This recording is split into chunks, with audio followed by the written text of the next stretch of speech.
lot on STEM and some art projects, but they have been doing a great job of providing academic support, and they really are encouraging the kids to come that need that, because they're really doing a fabulous job of communicating with the teachers and making sure that the kids are caught up on their assignments. And so they're just going the extra mile at the middle school to make sure that the kids are getting all the academic support they need. And they also are adding students to the program and building the program. So I think I caught most of the highlights. One more. One of the very important ones is that we've just developed a relationship with the Noyo Center for Marine Science. We're starting a new program with them this year, and the kids will be going down to the harbor to their new cafe at the harbor, and they're going to be doing things like doing some tidal exploration, and they're going to go out on boat trips. Curious on enrollment. Is it the same amount of kids? I mean, plus or minus all sites, like overall the same before? Is it meeting the pre-pandemic numbers? Right, yeah. Or are you declined? Well, part of it, especially at Redwood, has been, getting it fully staffed. And so we're building up to where we were. We'll get there soon. Dana Gray has a waiting list of about 30 students. So we're definitely at capacity to where we were. Victoria's definitely has more kids at the middle school than was in the past several years. But she keeps trying to, get more kids. It's one of those things at the middle school is you get them in and then 2 drop, and then you get a couple more in and then another one drops. And so it's kind of been a challenge, but she's been keeping fairly steady attendance over there. Good. And in January, we actually need to start meeting our attendance goals again for the ACES grant. We've had some reprieve because of COVID, and they count attendance for ACES on a calendar year. And so we got to go from January to January and get an ADA that is a certain amount in order to keep all of our grant funding.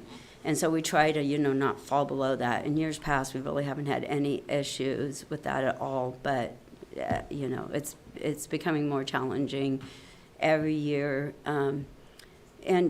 Basically the program requires the kids at Redwood and Dana Gray to attend 5 days a week, and at middle school 3 days a week. And it's kind of hard for parents to make that commitment. So it's a constant reminder that, you've got to be here 5 days a week, or, have an alternative form filled out. So Thank you for that question. Does anyone have any questions?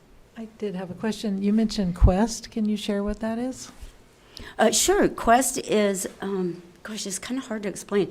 Quest is a virtual game that the kids, though, do hands-on activities. So the leader uses the big screen to do kind of a virtual game with the kids, or that gives them like the scenario. And then the kids form governments, and they pick what government that they're going to be. And they have like certain pieces, like in the game, that they use to like bargain with and barter with and complete challenges. And then they also have hands-on challenges. So I wish I would have had the picture of it. Dolores showed me today. They had to make a tower with cards, and they just had to build this, and they were this tall. Oh. And so the kids are really getting excited about it because it's hands-on, it's virtual, it's challenges, and there's actually a winner at the end of the season. And so they had a great time with it last year, and it gets more exciting every year. And we get supported by the county Office of Education, and they have a local person that will come and support us if we need it. But so far, you know, having Dolores as our STEM teacher, she hasn't needed much support. So it's been great for the kids. I think they really like it, and I think it has, you know, it teaches so many problem-solving skills and social skills and, you know, government, and you know, there's a lot to it. Yeah. Thank you for Great. that question. Oh, you're welcome. Thank you. Great. Thank you for the report. Thank you. And so we have Redwood Elementary highlights.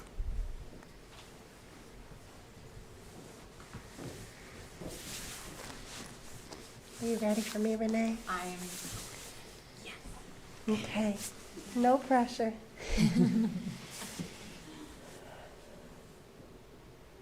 All right. I had a lot of fun over the last couple months, but also a couple weeks, looking over the photos that I've taken over the course of our first half of the year and looking back at all the protect our kiddos. So their faces are covered, but these are some of our preschoolers going in to read stories with Miss Kelly. You can hear the excitement in the hallway when they're coming. I'm proud to say that all of our students visit the library, and everybody loves their time with Kelly. This is one of our TK classrooms. I believe this is Mrs. Smith's class. They all have their special spots. They are learning how to read books. Sometimes you'll see a TK student telling themselves the story while they turn the pages. They buddy read. They do have familiar texts. There's one in particular who will introduce himself by spelling his name. They're very excited to share the things that they're learning. It's always sweet. Here's another TK class. I'm really sad that I had to cover up those faces because the wonder on their faces. They're looking into the little pond. For those of you that had children go through Redwood, yes, there are still fish in the pond. This is in our garden. When we have butterflies in the classroom in the spring, this is where we go and really be grateful for their contributions on Fridays. And here is another shot from kindergarten. I put here that we play to learn in kindergarten. Here they are. They just think they're having the best time ever. But we're teaching them measurement and comparison. Kids were practicing speaking in complete sentences, and you had to collaborate with a partner, which is not always their favorite in kindergarten. So it's a great lesson there as well. Each first Thursday of the month is our college and career day. So this is Miss M's class, Miss Margerson's, and she led her class in learning about what firefighters do. This was the first Friday in December. And I walked into the classroom and multiple kids were wearing firefighter costumes, and there were firefighter centers going on. So at one center, the kids were identifying the different pieces of gear that firefighters need in order to do their jobs well. At another center, they were coloring pictures of how firefighters help our community. So we're doing those fun activities each month.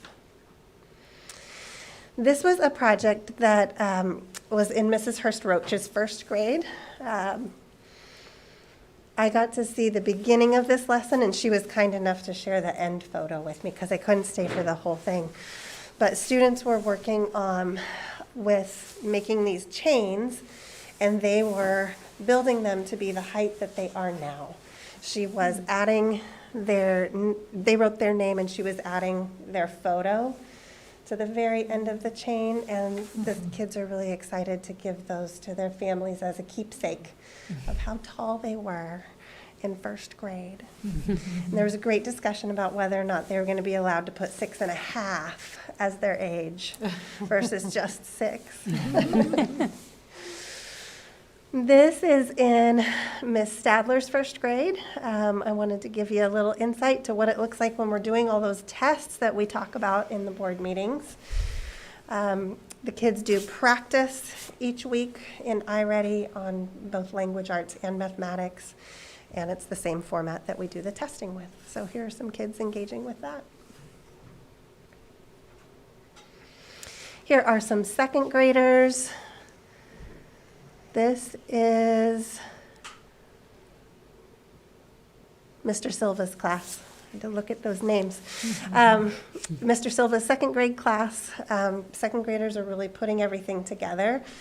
There's not necessarily less play, but it's definitely more formalized work, so more paper pencil, and the kids are really excited to feel competent and independent with the work that they're doing. And we love recess. Got to have a playground shot. We love swinging. It's good for not only physical development, but mentally having that movement on the playground is really important for our youngest learners.